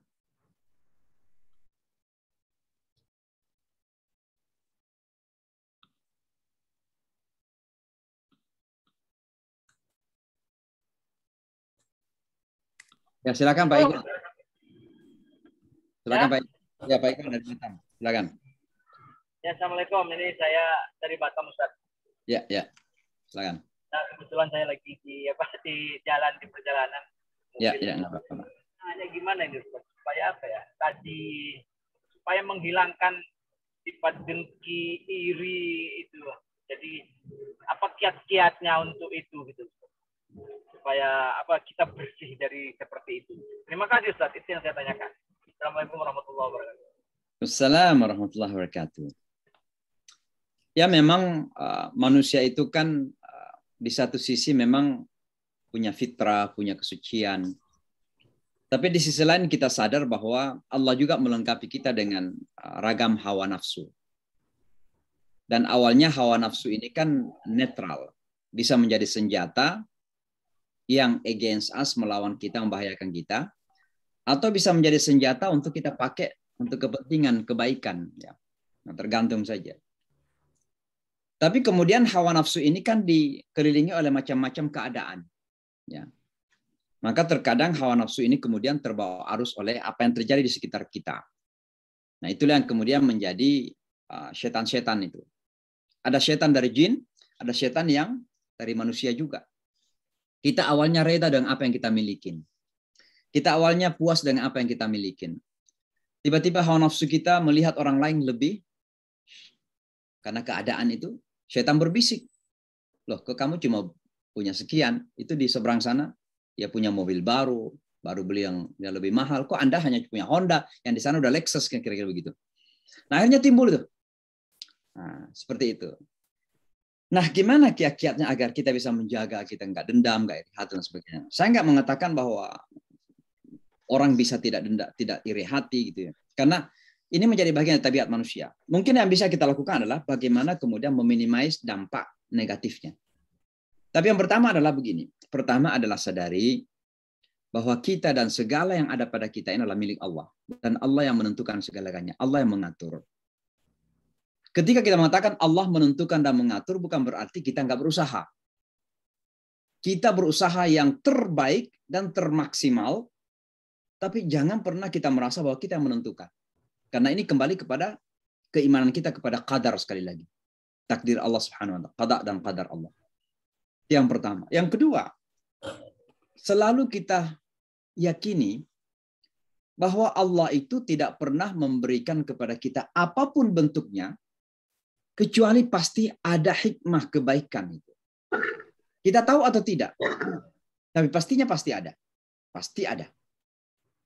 Karena Allah mengatakan tabarakalladzi biyadihil mulk wa huwa ala kulli syai'in qadir alladzi khalaqal mauta wal hayata. Kehidupan bahkan kematian itu bagian dari proses penciptaan Allah yang selalu berkaitan dengan tabaraka, keberkahan, kebaikan. Hanya saja keberkahan itu nggak paham, kita selalu nggak paham. Kok kita itu dapatnya hanya 10.000 kok setahun, $10.000 maksudnya. Kalau di Indonesia lumayan banyak tuh $10.000. Kalau $10.000 di Amerika setahun, sebulan aja cukup, kadang nggak cukup gitu. Nah, gitu. Lalu kita melihat yang lain kok dikasih 100.000 per tahun gitu. Oh, yang lain malah 200.000. Malah Elon Musk itu mendapatkan per menit sekian dolar gitu loh. Misalnya kan, mulai kita berpikir seperti itu. Nah, harus kita membentengi diri kita dengan sebuah keyakinan bahwa Allah sudah membagi berdasarkan apa yang Dia tahu mana kebaikan untuk hamba-hambanya. Dan itu akan memberikan sebuah kemanisan hati. Hati kita merasa manis dengan itu. Itulah yang Rasulullah gambarkan, laisal ghina an kathratil 'arad walakinnal ghina ghinan nafs. Kaya itu bukan berapa yang ada pada tangan kita. Tapi bagaimana kita mempersepsikan gitu dengan hati kita. Jadi persepsi. Karena persepsi ini akan banyak menentukan gimana bentuk hati kita. Kalau persepsi kita selalu merasa kurang, merasa tidak merasa, ini akan menjadikan kita kemudian sakit hati. Nah, sakit hati. Bahkan pada saat banyak pun kita nggak pernah akan merasa puas gitu. Karena dunia ini tidak akan mampu bisa memenuhi segala dream, segala desire kita, segala hawa nafsu kita, keinginan kita. Dunia nggak cukup itu. Kita dikasih berapa miliar dolar pun, kalau tidak ada rasa cukup dalam hati kita, maka nggak akan pernah puas gitu. Jadi saya kira kita belajar saja ya bahwa apa yang Allah berikan kepada kita yang terbaik itu cukup dan lain sebagainya. Insya Allah mudah-mudahan dengan itu kita bisa menghindari hal tadi. Silakan Bu Zubair. Bu, ya silakan. Terima kasih Ustadz. Saya tidak bertanya, hanya menyampaikan saya bangga dan senang sekali Ustadz hadir di kantor PBB sebagai orang Indonesia dan Muslimah. Itu kebanggaan bagi saya. Mudah-mudahan setiap tahun selalu sehat. Amin. Dan menghadiri acara-acara. Mudah-mudahan PBB bisa menjadi layasong untuk kedamaian di dunia. Amin. Karena kami hidup dari pensiun PBB. Ya. Terima kasih. Baik Ibu, terima kasih. Jadi ini bukan hanya sekali setahun saya hadir. Saya memang setiap bulan sekali khutbah di PBB. Jadi sekali sebulan di masjid. Ya, dan kebetulan di PBB itu ada setiap Jumat tuh ada 200 orang, 300-an orang di PBB. Ini kan headquarter ya. Iya, yang di New York. Saya udah lama dan di sana. Ya, dan headquarter ini kan negara-negara Islam semua perwakilan, punya perwakilan di sini. Ya, cuma bisa menampung 200 jamaah. Bukan hanya itu, lebih sebenarnya karena kita berikan ruangan yang luas. Ya, bahkan sekarang ini di PBB New York itu kan gedungnya 38 floor, 38 tingkat. Nah, sekarang ini di tingkat 17 itu ada ruang yang sudah bisa dipakai sholat 5 waktu. Alhamdulillah. Ya, berhasil teman-teman kita minta untuk diberikan ruangan untuk sholat 5 waktu. Tapi sholat Jumatnya kita diberikan satu ruangan besar yang bisa menampung sekitar mungkin bisa sampai 300-an orang. Ya, dan saya kebetulan sudah menjadi khatib di situ sejak tahun 98. Wah, jadi, udah lama. Ya, jadi saat ini saya khatib tertua sebenarnya. Khatib. Walaupun bukan tertua tapi terlama kira-kira. Terlama ya. terlambat. Ya mudah-mudahan doakan saja. Hanya saja saya kebetulan jadwalnya itu minta di Jumat keempat. Dan Jumat keempat itu di setiap bulan September itu ada General Assembly, ya kan? Iya. Nah, disitulah kemudian banyak pemimpin yang datang. Jadi tadi itu kebetulan bersamaan dengan General Assembly juga, maka tapi alhamdulillah bisa masuk dengan tidak melalui detektor segala macam karena langsung dijemput dari luar oleh security segala macam. Ya. Saya udah nggak ada reservasi lagi, jadi kemana-mana sekarang diperiksa melalui. Oh, nggak bisa masuk lagi itu, harus lewat. Iya. Terima kasih. Alhamdulillah. Alhamdulillah. Baik, Pak Parminto, silakan. Di unmute, Pak Parminto. Assalamualaikum warahmatullahi wabarakatuh. Salam. Ini Ustadz, saya jadi pikiran sejak lama ini. Tadi Ustadz kan bilang persatuan gitu. Dengan saudara-saudara kita Syiah, Ustadz, apakah ada kemungkinan kita itu untuk bisa bersatu kalau melihat sepertinya kok sampai bunuh-bunuhan gitu. Itu aja Ustadz. Mohon pencerahan dari Ustadz. Terima kasih. Jadi begini. Assalamualaikum warahmatullahi wabarakatuh.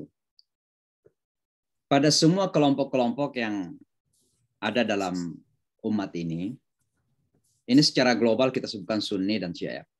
Itu ada yang ekstrim, ada yang tidak ekstrim. Pada kelompok Sunni itu ada misalnya Sufi, kelompok Sufi yang kemudian melakukan hal-hal yang di luar Islam seperti menyembah kuburan, dan sebagainya. Ya ini juga kan ekstrim pada sisi itu kan, dan mereka mengaku bagian dari Sunni. Ya. Di Syiah itu juga punya kelompok yang banyak. Ya. Ada yang sangat ekstrim, misalnya yang bukan agama lagi, tapi hanya sebagai kebanggaan keturunan. Ya, misalnya Aga Khan itu mengaku Syiah juga. Kemudian ada yang di Suriah juga ada kelompok tertentu yang sangat ekstrim sekali. Dan beberapa kelompok di Iran juga itu yang sangat ekstrim, yang sampai mengkafirkan sahabat wal-iyazubillah, melihat bahwa Abu Bakar itu sampai kafir. Tapi ada yang moderat, yang melihatnya bahwa Ali itu harus jadi pemimpin, ya. Dan Abu Bakar, Utsman, dan Umar seharusnya tidak mendahului Ali, kira-kira begitu. Nah ini pendapat yang mungkin kalau saya istilahkan ya dalam hal karena Rasulullah ketika itu sudah meninggal ya. Saya yakin ketika Rasulullah seandainya masih hidup dan mengatakan Abu Bakar, maka tidak ada yang berani mengatakan Ali yang harus memimpin. Karena Rasulullah sudah meninggal, maka terjadi perbedaan pendapat. Ini kan dalam hal kepemimpinan. Ya. Nah yang menjadi masalah kemudian, perbedaan kepemimpinan yang dalam bahasa modern sekarang ini pandangan politik ya, perbedaan kepemimpinan ini kemudian dibumbui dengan dalil-dalil agama. Yang terkadang kalau tidak ada yang didapat dari Quran dan Sunnah dibuat-buat masalahnya begitu. Demi untuk membenarkan posisi. Nah ini yang menjadi masalah. Jadi saya kira kita harus saling memilah-milah mana yang masih bisa kita anggap berdasarkan Quran dan Sunnah benar, yang dan bisa ditolerir, namanya yang tidak. Dan ini pada dua berlaku. Dalam kalangan kelompok yang menamai dirinya Sunni, kalau ada yang ternyata sudah melanggar Quran dan Sunnah secara fundamental dan mendasar, harus kita berani mengatakan bahwa mereka bukan saudara kita gitu. Walaupun tidak harus kita bunuh, tidak harus kita kerasin, kita dakwain mereka. Kita ajak mereka kembali kepada Quran dan Sunnah. Demikian juga pada kelompok yang Syiah ini. Mohon maaf ada teman-teman, mungkin ada yang kurang setuju gitu, tapi ini kenyataan. Saya di kota New York ini, masjid saya di Jamaica Muslim Center, tidak jauh dari Jamaica Muslim Center ini, kalau seandainya ada di antara bapak dan ibu yang pernah ke JFK dari arah kota, itu melewati semua masjid sebelah kiri namanya Al-Khui, ya Foundation. Al-Khui ini salah seorang tokoh Syiah dari Irak. Ya. Saya datang ke mereka dan saya tanya gitu dengan pertanyaan-pertanyaan yang mungkin bisa menyinggung, tapi kita terbuka saja. Namanya Syekh Fadil As-Sahlani, imamnya. Saya katakan, Syekh, ada informasi yang saya dapatkan dari dulu dan saya ingin klarifikasi. ada dua hal yang saya pertanyakan ketika itu minimal. Ada beberapa yang lain. Pertama, benarkah Anda punya Quran yang katanya lebih dari Quran kami? Karena ada yang mengatakan bahwa Syiah itu punya Quran 10% lebih yang katanya turun kepada Ali radhiyallahu anhu. Beliau ini ngambil tangan saya, literally, tarik tangan saya, dia katakan, ini masjid kami, ini ada perpustakaan di sini, di situ ada rak-rak Quran.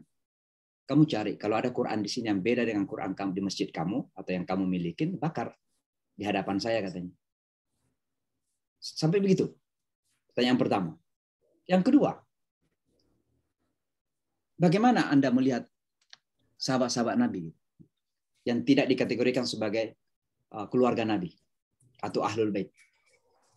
Dia mengatakan begini, kita cuma melihatnya bahwa Ahlul Bait itu punya ihtiram, penghormatan lebih. Dan ini juga kadang di Indonesia itu ada Habib Habaib apa segala macam, itu mungkin masuk ke dalam kategori seperti itu kan. Jadi mereka itu punya penghormatan kepada Ahlul Bait, dan karenanya itu yang mendasari sehingga mereka ingin melihat bahwa yang memiliki kepemimpinan dalam Islam itu adalah dari kalangan Ahlul Bait. Nah, sekali lagi ini penafsiran atau mungkin bahasa yang lebih sopan, lebih santun adalah ijtihad barangkali. Nah, kalau salah ya biar nanti kita pertanggungjawabkan masing-masing di hari akhir nanti. Tapi intinya adalah begini. Mereka beriman pada Allah Subhanahu wa taala, beriman kepada Rasulullah sallallahu alaihi wasallam, sama Qur'annya. Kemudian beberapa hadis memang mereka tolak itu karena itu tadi kembali kepada masalah kepemimpinan itu. Dan disinilah kemudian terkadang terjadi ekstremisme dalam menyikapi seperti itu. Tapi apakah secara global kemudian kita berani mengkafirkan seseorang yang mengucapkan asyhadu an la ilaha illallah wa asyhadu anna muhammadar rasulullah? Berhati-hati kita. Hati-hati kita. Maka saya mengatakan, mari kita memilah-milah. Ya. Jangankan di orang Syiah, yang dalam orang yang mengaku Sunni saja, kalau sudah menyalahi Quran dan Sunnah, kita berani mengatakan Anda salah, dan Anda berbeda, dan kita dakwahin kembali. Kita jadikan sebagai objek dakwah kembali. Kira-kira begitu. Jadi, saya kira menyingkapinya begitu, karena begini, kita ini punya kepentingan lebih besar. Kepentingan lebih besar itu adalah kita ingin memperjuangkan umat ini bersatu, kuat. Gitu. Nah, kalau masalah-masalah yang mungkin kita anggap perbedaan secara fundamental dan kita tidak bisa selesaikan, ya udah kita kembalikan kepada Allah. Allah yang menjudge, menghakimi. Siapa yang salah nanti akan dikasih tahu bahwa Anda salah. Apakah Allah akan menghukum? Ya biar Allah itu yang menentukan. Siapa yang benar, insya Allah akan dibenarkan. Kalau masih ada dalam kategori ijtihad, yang salah ijtihadnya, itu dikasih 1 pahala. Yang benar ijtihadnya dikasih 2 pahala. Tapi intinya adalah kita nggak bisa lagi menghindari yang namanya persatuan ini tidak bisa kita tegakkan. Harus kita kembali ke persatuan. Ukhuwah harus kita tegakkan kembali. Saya kira begitu, Pak. Ibu Nurlia, silakan. Terima kasih. Terima kasih. Assalamualaikum warahmatullahi wabarakatuh. Alhamdulillah Imam Samsi Ali, saya terima kasih di update untuk informasi ini. Saya ingin sharing kepada teman-teman juga bahwa saya menyaksikan bagaimana orang Spanyol, orang yang berbahasa Spanyol itu mendatangi masjid di New York, dan itu sangat mengharukan. Luar biasa pada saat saya ke sana, dan terharu melihat, loh kok bukan orang yang biasa kita lihat sebagai orang Muslim. Pertanyaan saya sebenarnya ke masalah pemahaman akidah kita dan bagaimana kita menjalaninya. Beberapa waktu lalu, terima kasih Pak Imam juga sudah sharing di kampus kami di Politeknik Sains Jakarta. Beberapa waktu lalu saya diminta bicara tentang korupsi dan Islam. Ini menarik. Karena di beberapa negara yang justru tidak mengakui ada Tuhan, ya seperti negara Skandinavia ya, itu tingkat korupsinya rendah sekali, bersih, dan mereka makmur. Alhamdulillah, jaya seperti itu. Nah, kita negara-negara yang mengatakan diri kita percaya Tuhan, ambil contoh Indonesia, Muslimnya besar sekali, tingkat korupsi juga tinggi sekali. Kita percaya ada Tuhan. Nah, saya kira ini bukan menyarankan bahwa agama menyuruh korupsi, tapi mungkin ada praktek-praktek dalam agama, seperti kalau dianalisis saya, pemberian hadiah misalnya, hadiah yang dibawa ke ranah publik. Jadi ranah privat kita memang diminta untuk sering memberikan hadiah sebagai penyambung silaturahmi. Tapi ketika itu dibawa ke ranah publik, itu menjadi praktek korupsi. Tapi banyak hal lagi, Imam tolong kami disampaikan apa nih yang bisa kita lakukan untuk mencegah itu, apalagi kita yang bergerak di sektor publik misalnya. Itu yang pertama. Yang kedua tentang menjaga kebersihan. Mirip sekali sebenarnya ketika salah satu moto Islam itu adalah bersih. Tapi kita melihat umat kita sendiri itu tidak melaksanakan itu. Beda lagi dengan negara-negara lain. Apakah memang sistem mereka seperti itu yang membuat seperti itu? Tapi kan mereka agama tidak penting bagi mereka. Tapi kok mereka bisa bersih ya? Stabilitas negaranya kah yang membuat seperti itu? Apakah tidak cukup dengan kita beragama dan kita meyakini bahwa itu perintah Tuhan untuk kita bersih? Itu kita cukup lakukan. Satu hal misalnya kita bisa lihat kalau berhaji atau berumroh, haji terutama, luar biasa Islam kita terutama dari Indonesia itu dengan tidak merasa bersalah sampah pampers. Orang-orang tua ini buang pampers di mana-mana. Tempat sampah ada sekitar 2 meter dari mereka, buangnya di toilet. Itu luar biasa, sedih saya melihat. Sementara kita melihat misalnya negara ya Jepang misalnya, mereka bawa tempat sampah sendiri untuk bisa mereka bersihkan sekitar jalan yang mereka lalui. Nah ini saya kira perlu penguatan-penguatan bagi kami. Apa nih yang bisa kita lakukan secara sendiri atau secara bersama-sama untuk kembali melaksanakan, bukan seperti Pak Imam sampaikan, bukan ritual saja, tapi ada outputnya, ada outcome-nya. Terima kasih. Assalamualaikum warahmatullahi wabarakatuh. Assalamualaikum warahmatullahi wabarakatuh. Iya, jadi kembali kepada masalah yang pertama tadi, memang Islam ini harus dijadikan sebagai budaya. Tapi jangan dibudayakan agama. Tapi artinya religiositas kita, rasa praktek agama kita harus menjadi budaya kehidupan. Sehingga berpindah dari kesalehan individu kepada kesalehan kolektif. Kata ma'ruf itu, amar ma'ruf, nahi mungkar, tapi amar ma'ruf, kata ma'ruf, itu kan dari kata uruf. Uruf itu kan tradisi, kultur, budaya, custom, kebiasaan. Nah, kenapa disuruh ma'ruf? Artinya agama ini harus dijadikan sebagai sebuah pembiasaan dalam kehidupan. Atau mungkin dalam bahasa lain, sekali lagi jangan salah paham kepada saya, tapi praktik agama itu menjadi kebiasaan, seolah-olah sudah tradisi, darah kita sudah seperti itulah. Ya. Dan ini sangat penting sekali. Kenapa orang-orang di dunia non-Muslim seperti di Amerika pada tingkatan tertentu, walaupun di sini juga banyak hal-hal yang perlu diperbaiki. Jangan menyangka Amerika itu buah, karena terkadang kita ini, dan itu kehebatan Amerika membangun image gitu. Memang banyak sekali kelebihan-kelebihan dan kehebatannya. Tapi jangan menyangka bahwa Amerika tidak punya kekurangan-kekurangan. Bapak dan Ibu kalau jalan-jalan di kota Manhattan, banyak orang-orang peminta-minta, ya homeless gitu ya. Belum lagi ke tempat kumuh-kumuh gitu ya. Banyak sekali. Kita ke subway juga, subway-nya banyak sekali kotoran-kotoran ya. Banyak tikus berlarian, mungkin karena sudah terlalu lama, ratusan tahun ya. Tapi intinya begitu. Intinya adalah bagaimana sebuah nilai itu bisa kita jadikan sebagai sebuah sistem kehidupan. Ya, dalam bahasa yang lain sudah menjadi kultur, budaya, tradisi, sehingga tanpa kita sadar itu memang kehidupan kita gitu. Nah, Islam ini kan nilai. Ajaran-ajarannya jelas. Termasuk salah satu tadi yang disebutkan masalah kebersihan itu. At-tahuru syatrul iman. Kebersihan itu bahagian dari keimanan.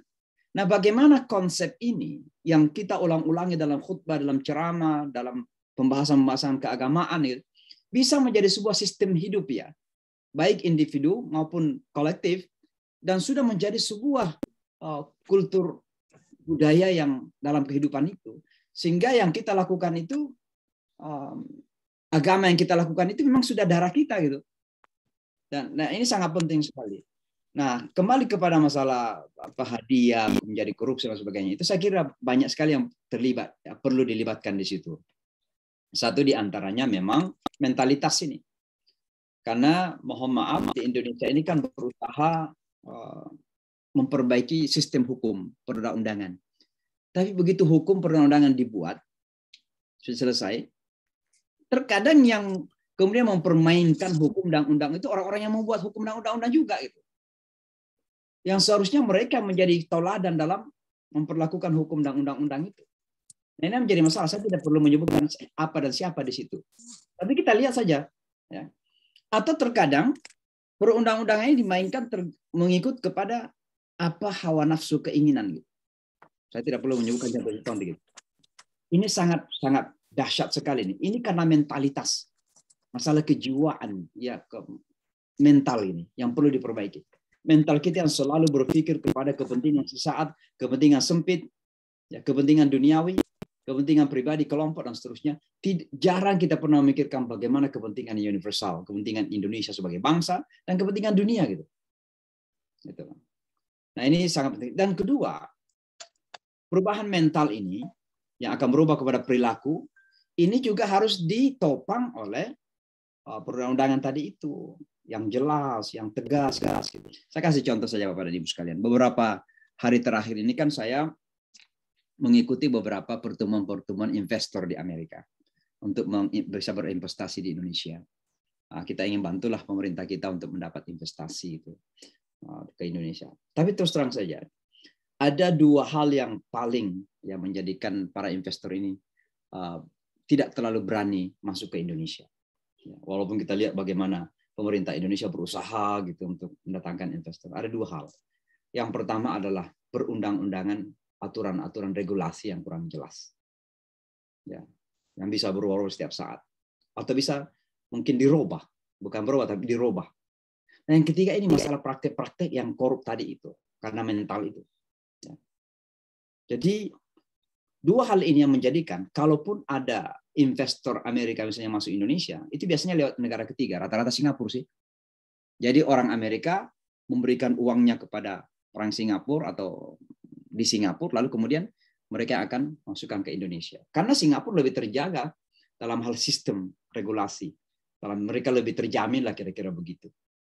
Nah, ini perlu perubahan yang luar biasa. Diperlukan sebuah perubahan. Tetapi kalau kita berbicara seolah-olah kita mengkritik pemerintah gitu, lalu kita dianggap nggak bersahabat kira-kira begitu. Padahal tujuannya adalah untuk kepentingan dan kebaikan negeri kita sendiri. Jadi saya kira begitu saja, Bu. Ini panjang sebenarnya, tapi ya tugas kita bersama lah. Apalagi Ibu ini kan di akademis mungkin sangat punya peranan yang penting sekali. Semua kita yang berada dalam tataran posisi yang bisa melakukan sesuatu, lakukanlah sesuatu. Ya baru-baru ini misalnya Pak Mahfud MD, mohon maaf saya menyebutkan nama, menyampaikan bahwa negara kita ini tidak dalam keadaan baik-baik. Gitu. Sekitar 90%, menurut beliau ini ya, ada videonya itu, 90% itu pejabat dipilih dengan apa? Dengan money politik. Nah, bukan kata saya ini, kata Pak Mahfud MD. Nah, saya tantang Pak Mahfud MD di media sosial. Karena saya kata Pak Mahfud ini kan ada dalam tataran pemerintahan. Pertanyaannya sebenarnya bukan Pak Mahfud menyampaikan seolah-olah pengamat. Tapi Pak Mahfud harus melakukan sesuatu untuk merubah itu. Sebagai seorang menteri, koordinator, ya, hukum dan sebagainya kan begitu. Wallahu a'lam bishawab, saya kira itu saja. Saya tidak ingin terlalu jauh, apalagi dianggap nanti politis gitu. Silakan yang lainnya, Ibu Murni ya. Ya, alhamdulillah. Bismillah. Assalamualaikum warahmatullahi wabarakatuh, Pak Ustadz. Afwan Ustadz, saya nggak buka video. Kemudian suara lagi agak baik gitu Ustadz. Yang tadi saya catat gitu Ustadz tentang Islam itu, umat Islam itu semakin ditekan, semakin dia kuat gitu bersatu, seperti pegas lah ya Ustadz ya, ditekan semakin kuat daya tendangnya gitu. Nah itu yang Ustadz sampaikan tadi, sehingga mempunyai satu sense of unity gitu.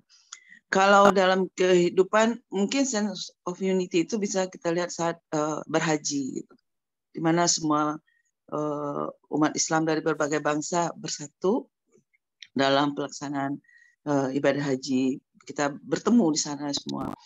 Tapi dalam hal perjuangan dalam kehidupan, Ustaz, sepertinya kita masih menunggu unity dari semua umat Islam yang ada di dunia ini. Misalnya dalam hal ketika ada saudara-saudara kita yang dari bangsa lain, misalnya kesulitan mendapatkan makanan atau lagi dijajah oleh bangsa lain gitu. Sense of unity itu seperti masih kita tunggu, Ustadz.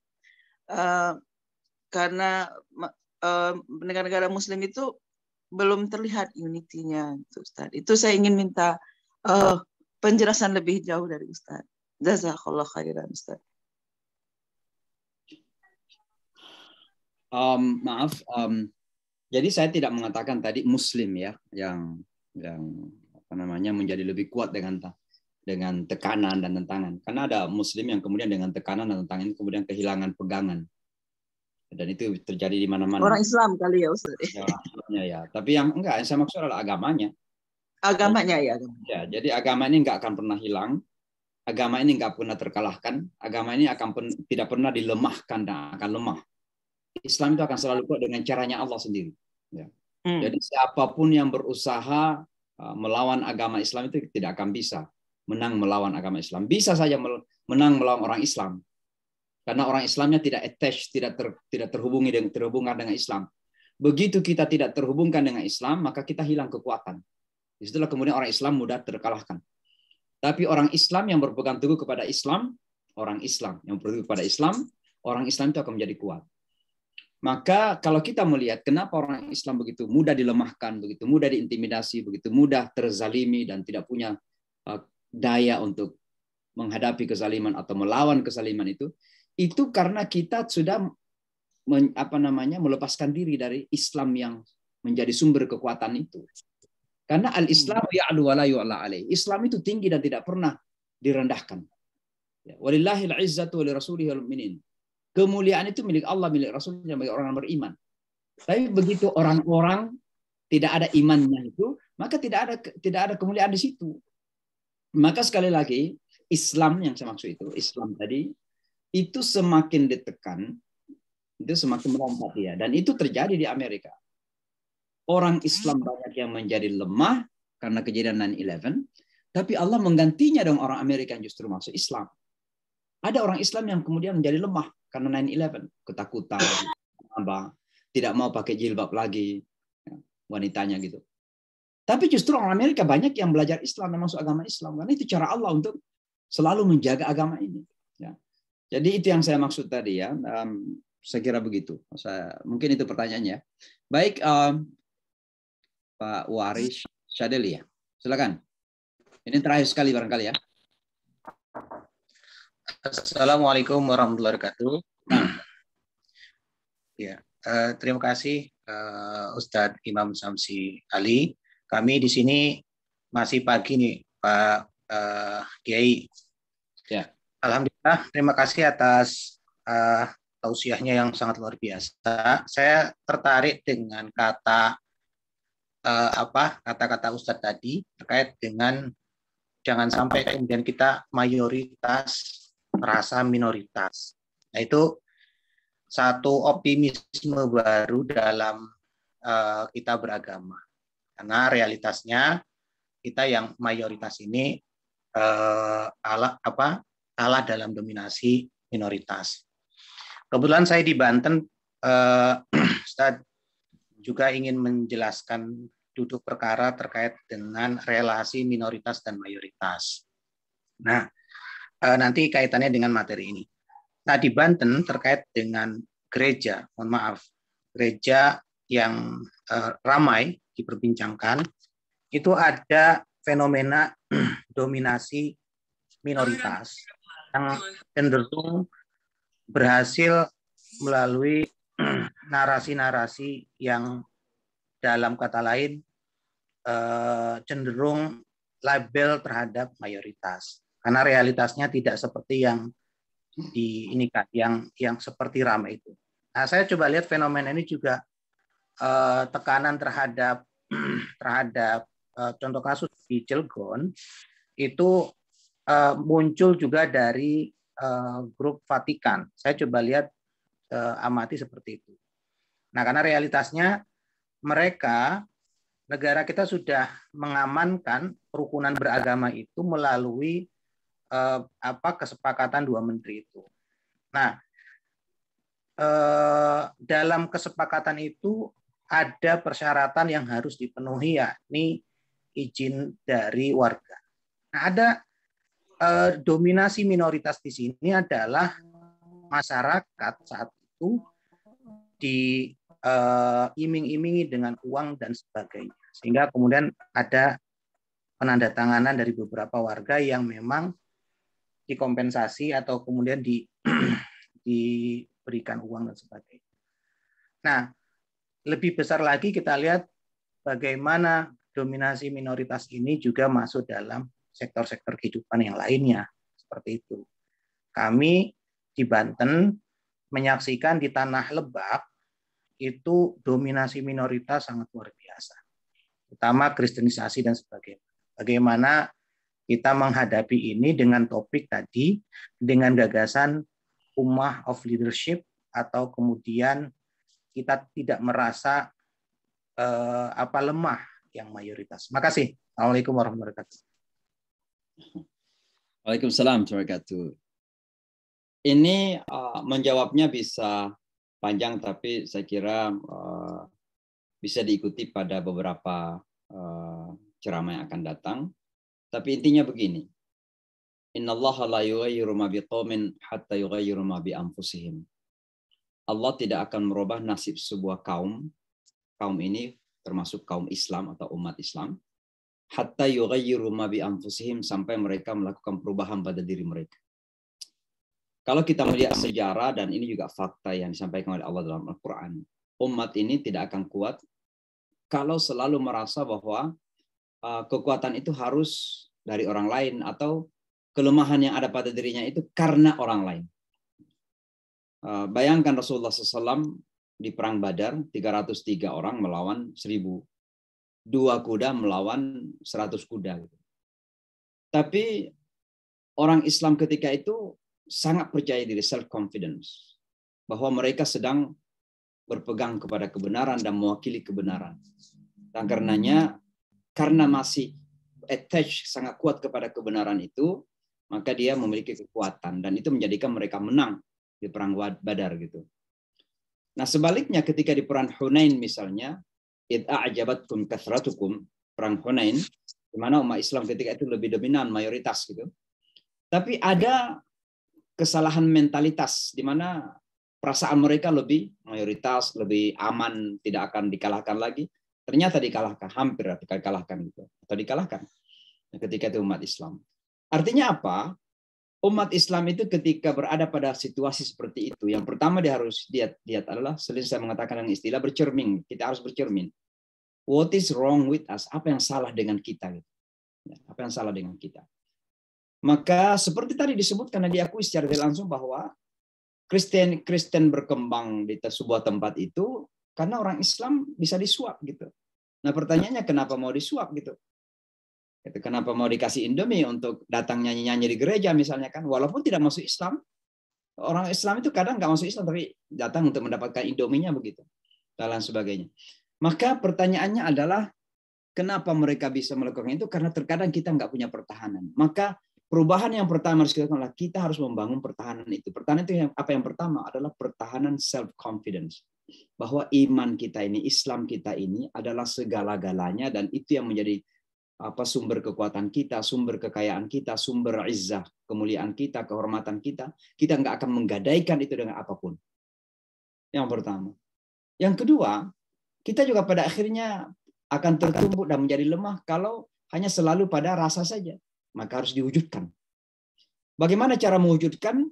Harus ada keberanian untuk merubah situasi umat kita ini. Dari umat yang secara ekonomi lemah, untuk berusaha menjadi secara ekonomi kuat. Maka faham-faham keagamaan, konsep-konsep keagamaan itu, saya biasa mengatakan, konsep agama nggak berubah, tapi cara pandang kita kepada konsep ini yang harus kita perbaharui. Satu bukan di UN itu begini, Bapak dan Ibu sekalian. Dan jangan sekali lagi salah pahami saya. Konsep mati di jalan Allah itu. Ini konsep mulia. Semua orang Islam itu tanpa kecuali pasti akan mau mati di jalan Allah. Al-mautu fi sabilillahi asma amanina. Mati di jalan Allah itu adalah cita-cita tertinggi kita. Nah itu. Dan semua orang Islam pasti punya cita-cita. Pertanyaannya, untuk mati di jalan Allah itu gimana gitu? Pasti harus hidup di jalan Allah dulu. Kan begitu. Nah ini ada orang nggak pernah memikirkan gimana hidupnya di jalan Allah, gimana mati di jalan Allah. Hidup di jalan Allah itu artinya apa? Hadirkan Islam dalam segala lini kehidupan kita ini. Bangun dengan Islam, pergi berangkat kerja dengan Islam, ada di tempat kerja dengan Islam, kembali ke rumah mau tidur dengan Islam. Nah, kalau Islam kita selalu hadirkan seperti ini, itu yang terjadi. La tamutunna illa wa antum muslimun. Kita insya Allah tidak akan mati kecuali dalam keadaan Islam. Itu mati fisabilillah. Bahkan di atas ranjang pun di saat kita tidur, menghembuskan nafas terakhir, kalau kita sudah hidup di jalan Allah, insya Allah kita mati di jalan Allah. Jarang kita gaungkan kata hidup di jalan Allah ini. Sehingga ada anak-anak muda kita ingin melompat, ingin langsung mati di jalan Allah gitu. Salat bolong-bolong, tapi ingin langsung mati di jalan Allah.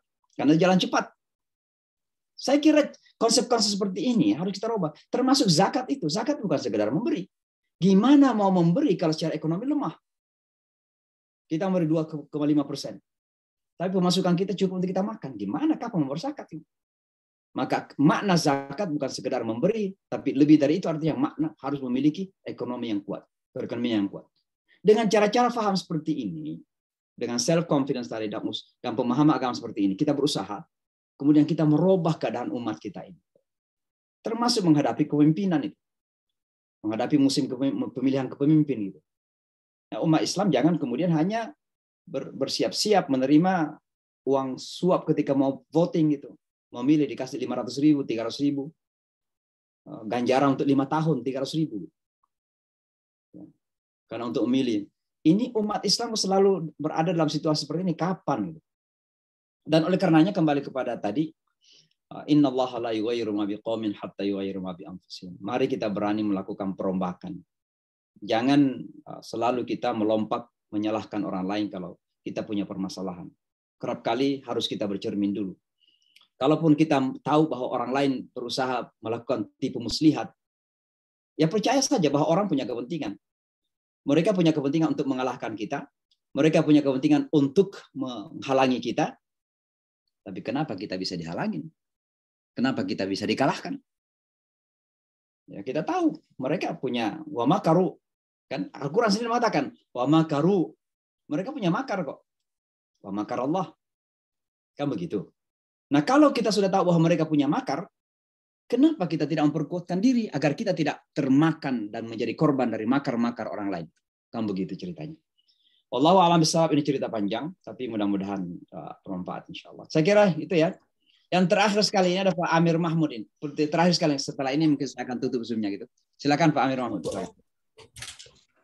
Baik, Assalamualaikum warahmatullahi wabarakatuh, Ustaz. Assalamualaikum warahmatullahi wabarakatuh.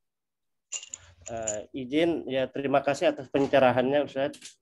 Ada pertanyaan. Di dalam surah Al-Baqarah kan ada 3 tipe kepemimpinan, Ustaz. Siap.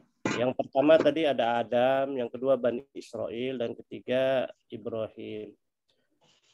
Yang saya tanyakan, kenapa Adam dan Bani Israel itu enggak pantas menjadi mengambil tampuk kepemimpinan, Ustaz? Ada apa dengan ya tipe-tipe mereka itu? Terima kasih, Ustaz ya. Ya, jadi sama-sama. Jadi bukan berarti Adam dan Bani Israel tidak menjadi pemimpin.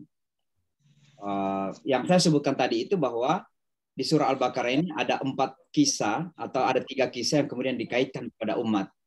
Yang pertama itu Adam alaihissalam, lalu kemudian melompat kepada cucunya Ibrahim, Bani Israel, lalu kembali lagi kepada Ibrahim.